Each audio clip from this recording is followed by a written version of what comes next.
lying about us being step-cousins to justify it. I knew the truth, we were blood. Our moms were sisters. That lie? It made it even more disgusting. I added the screenshots to my growing evidence file. It felt like I was building a case, piece by piece. But that night, I couldn't sleep. I just lay there thinking about what he said, "She'll come around." Like I was just some object he could wear down with time. I felt like I was living with a ticking time bomb. And I knew I couldn't wait much longer. The next day was Saturday. My parents were both working double shifts, which meant I'd be alone in the apartment with Ethan all day. It scared the hell out of me. But it also gave me an opening. So I made a plan. Once I heard the shower turn on, I slipped into his room. I went straight for his gym bag, where I knew he kept the lemonade. Sure enough, I found 6 cans tucked in there. I took 3 and hid them in my room under my laundry. Then I headed to the kitchen and started making breakfast, clanging pans just loud enough so he'd know I was up. When Ethan came out, still drying his hair with a towel, he looked surprised to see me cooking. "Making enough for 2, he asked, leaning on the counter way too close. "Sure," I said, keeping my tone light. "Eggs and toast. Want some?" He narrowed his eyes a bit, like he was trying to figure me out. But he nodded. I made 2 plates and sat at the table across from him. The whole time I ate, I could feel him watching me, like he was waiting for something. So I leaned into it. "I've been thinking," I said, acting casual. "About what you said, about moving past what happened on my birthday." His eyebrows lifted. "Yeah?" I gave a little shrug, keeping my eyes on my plate. "I mean, we're stuck living together. Might as well try to be civil, right?" A slow smile crept across his face. "Exactly what I've been saying." After breakfast, I suggested watching a movie. Ethan jumped at the idea, probably thinking his plan was finally working. I put on some random action movie, something loud and pointless, and sat all the way on the other end of the couch. Slowly, through the movie, I played the part, laughing at his jokes, inching a little closer, pretending to relax. When the pace of the movie slowed, I leaned over and said, "Want a lemonade?" "I know where my dad hides them." He raised his eyebrows. "Look at you. Breaking the rules now?" "Sure," I said, like it was no big deal. I slipped into my room and grabbed the lemonades I'd stolen from his stash. Came back, handed him one, and opened another for myself, but I didn't drink it. Ethan, on the other hand, downed his quickly and accepted a second, then a third. By the time the credits rolled, he was visibly drunk. His words were slurred, and when he tried to put his arm around me, I knew I had him right where I wanted him. "You know," he mumbled, leaning in way too close, "you're really pretty when you're not being a little girl." My skin crawled. But I faked a little laugh and forced a thanks, I guess. "We could have a good time if you'd just stop being so uptight," he said, his hand now creeping onto my knee. I stood up fast. "I need to use the bathroom." Once inside, I pulled out my phone, made sure the recording app was running, and took a few deep breaths. I needed to stay calm. I needed him to say it, on the record. I walked back out like nothing happened. He'd moved into my spot on the couch so I'd have no choice but to sit next to him. So I did. My phone was recording in my pocket. "Can I ask you something?" I said, keeping my voice steady. "Sure," he said, sounding lazy and smug. "That night, my birthday, why did you follow me to my room?"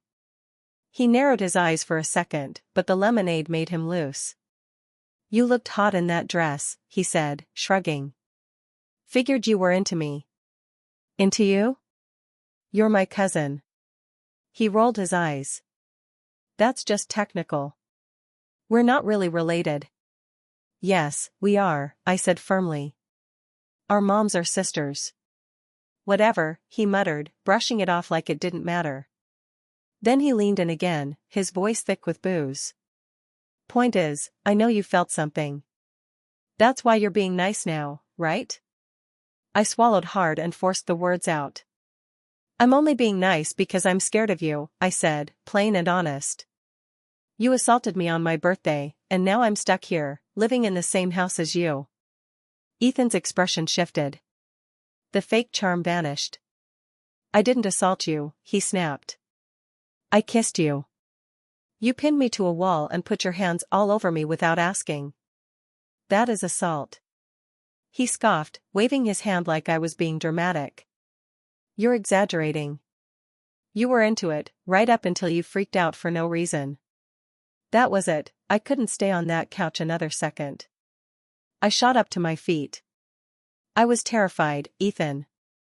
I'm 16. Even if we weren't related, it would still be illegal. That finally seemed to sink in. The haze of lemonade left his eyes, just enough for him to realize he'd gone too far. Are you recording this? He demanded suddenly, his voice sharp. He lunged toward me, reaching for my pocket. I tried to jump back, but he was faster. He grabbed my arm, tight enough to hurt, and yanked my phone free. When he saw the screen lit up with the recording app still running, his face twisted with rage. You little girl, he hissed, gripping my arm even tighter. What the hell do you think you're doing? Trying to ruin my life? You're hurting me, I gasped, trying to yank myself free. Let go. Instead, he shoved me. Hard. I flew backward and crashed into the coffee table, knocking it over and landing awkwardly on my elbow. A sharp jolt of pain shot up my arm. Ethan stood over me, my phone still in his hand, breathing hard. If you tell anyone about this, he snarled, I'll make your life hell. I'll say you came on to me.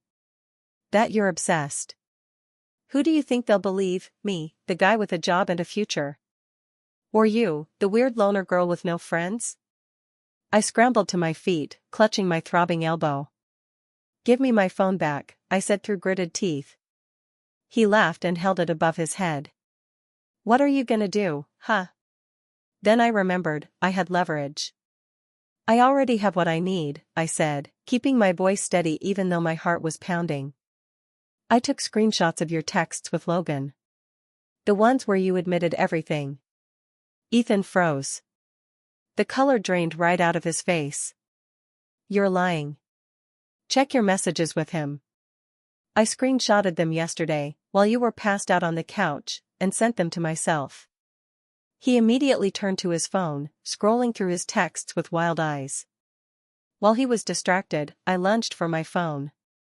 It slipped from his hand, hit the floor, and bounced. We both dove for it. I got there first. I grabbed the phone, sprinted for the door, and didn't stop running until I hit the park 3 blocks away. My elbow throbbed like it was broken, and I could already feel bruises blooming under the skin where he'd grabbed me, but I had my phone. I still had the recording. It had captured everything, him admitting to kissing me, threatening me, shoving me. It wasn't a perfect confession, but it was something. Combined with the earlier recordings and the screenshots, it was more than just my word against his. I collapsed onto a park bench, shaking.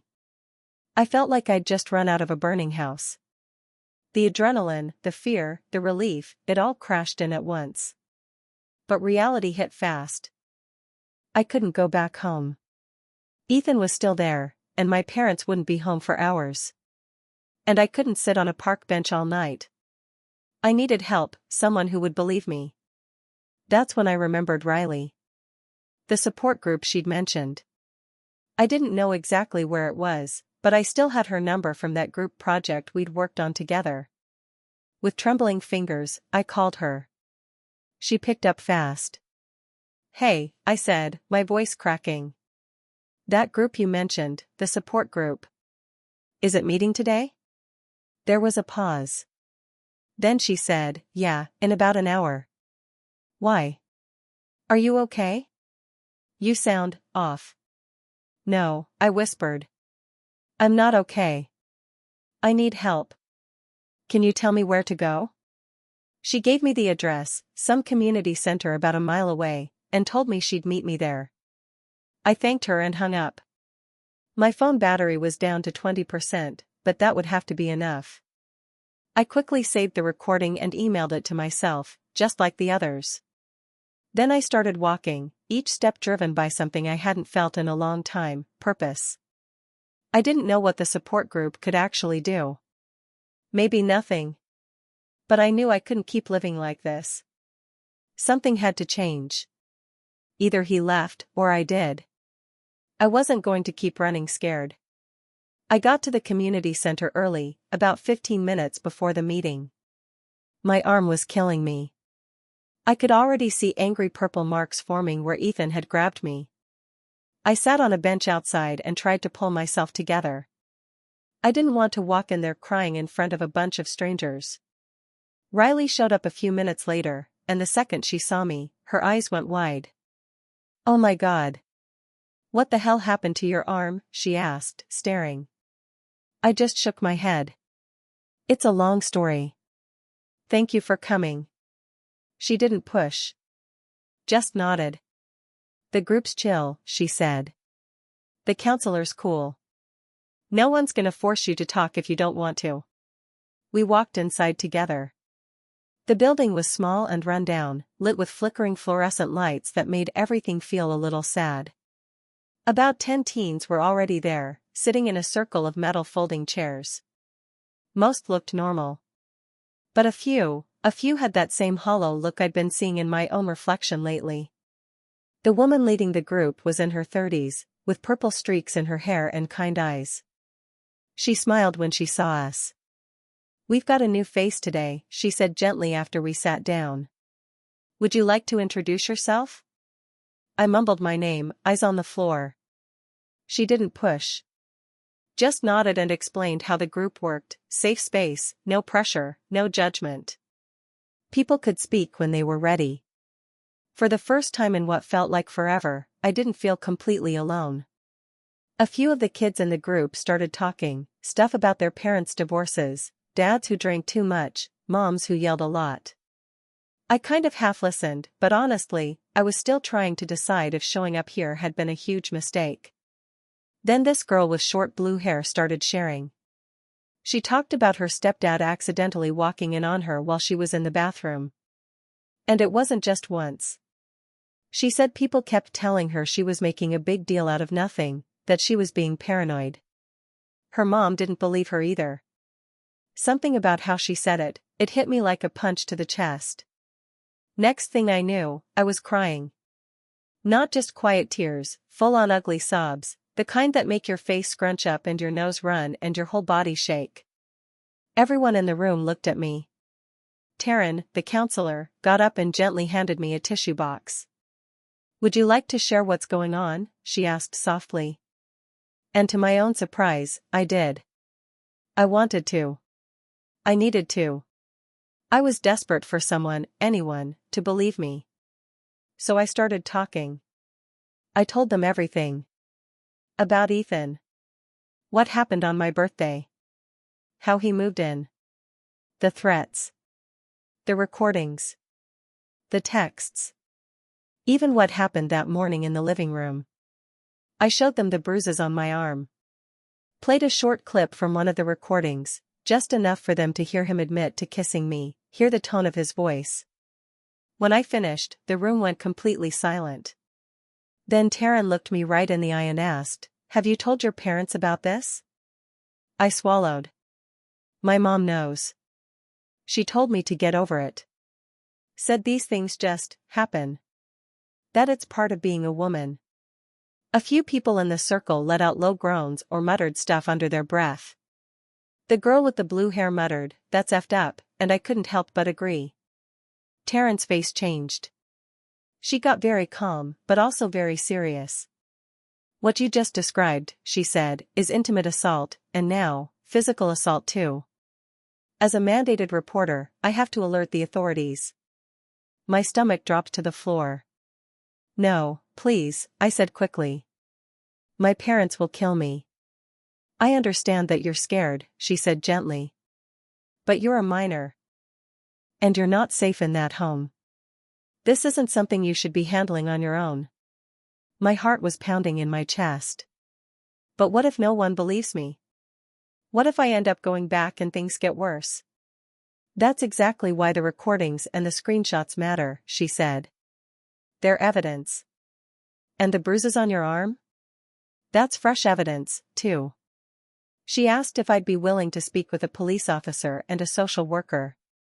I was terrified, but also out of options. So I said yes. Taryn stepped out to make a few calls. Riley came over to sit beside me, and so did the girl with blue hair, Skylar. My mom didn't believe me either, Skylar said, her voice soft. But I told a teacher at school, and now I live with my aunt. It's better. Not perfect, but better. That gave me a flicker of hope. Maybe there was a way out. About half an hour later, a female police officer arrived. Her name was Officer Dana. With her was a social worker named Lena. They took me into a private room so we could talk one-on-one. I showed them everything, my phone recordings, the screenshots, the bruises on my arm. They asked me a ton of questions. When did it start?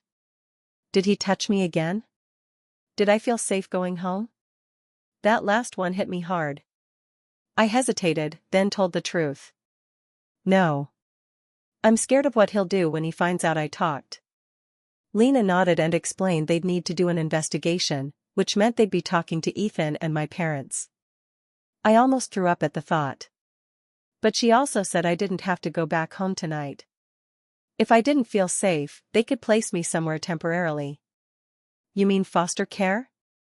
I asked, my voice barely audible. Possibly, she said. Or with another family member, if there's someone appropriate. I tried to think. But there wasn't anyone. Most of my relatives lived far away, didn't have room, or would take Ethan's side no matter what. I felt cornered again. Then Riley spoke up. She can stay with us, she said. My mom wouldn't mind. I stared at her. We weren't even real friends. We barely talked outside of class. But the way she said it, so sure, so casual, it almost made me cry again. Lena said she'd have to contact Riley's mom and do a quick home check first, but it was a good option. While she made the call, Officer Dana took photos of the bruises and backed up all the evidence from my phone. She told me I was smart for documenting everything. These situations often come down to one person's word against another, she said. But your evidence gives you a voice. Lena came back a few minutes later and said Riley's mom had agreed to let me stay temporarily. As long as the home check went okay, I'd be spending the night there. For the first time in weeks, I felt like I could finally breathe again. Then it hit me, I had nothing with me. No change of clothes, no toothbrush, nothing. Lena said that was okay. We could swing by my place and grab the essentials. Officer Dana would come with us to make sure it was safe. The ride back to the apartment felt like the longest 10 minutes of my life. I sat in the back of the patrol car, gripping the seatbelt with sweaty hands, staring out the window at streets I knew by heart but suddenly felt like foreign territory. When we pulled into the lot, I saw both my parents' cars. My stomach clenched. They must have gotten home early. My hands were shaking so bad I struggled to unbuckle myself. Officer Dana went in first. Lena and I followed. As soon as we stepped through the front door, I could feel it, something bad had already gone down. My mom was crying at the kitchen table. My dad was pacing like a storm cloud, yelling at Ethan, who sat on the couch looking pale and rattled. The moment they saw the cop, everything froze. Then my mom spotted me. She jumped up from her chair, wiping her face with her sleeve. "Where have you been?" she demanded, then noticed Lena beside me. "Who is this? What's happening?" Officer Dana stepped forward, calm but firm. She introduced herself, explained that she was there because of a report of abuse. She laid out the allegations, the evidence, what had been shared at the community center.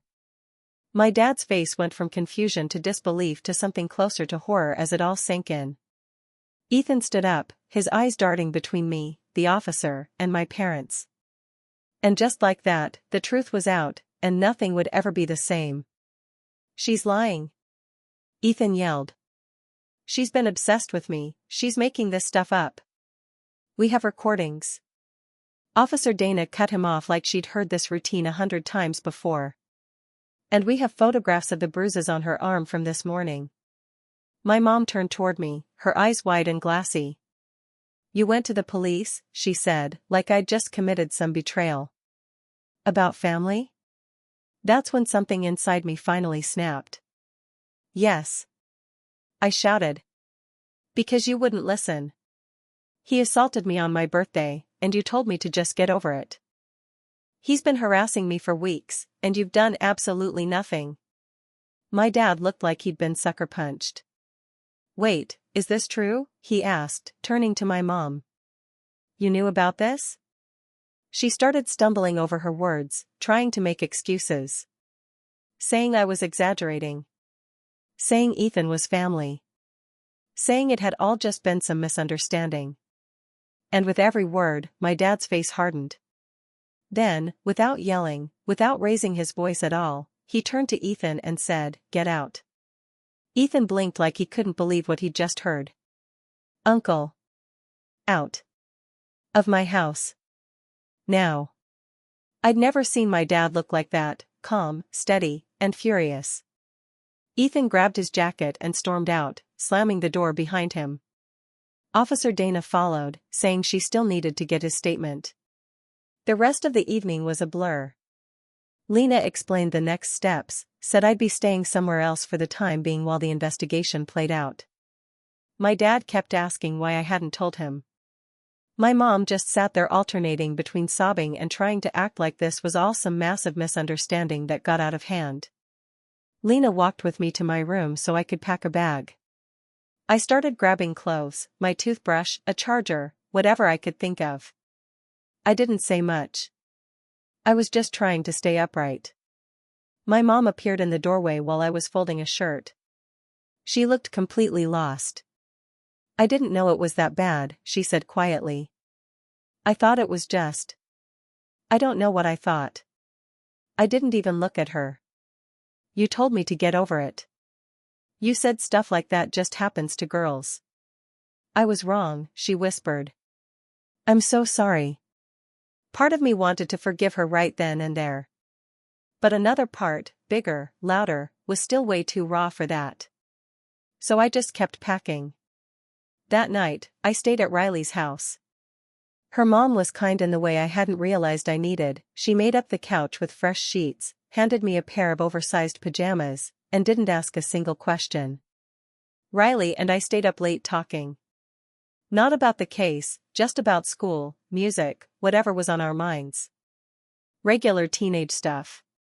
It felt strange to laugh after everything that had happened, but also, kind of healing. The next few weeks were a total whirlwind.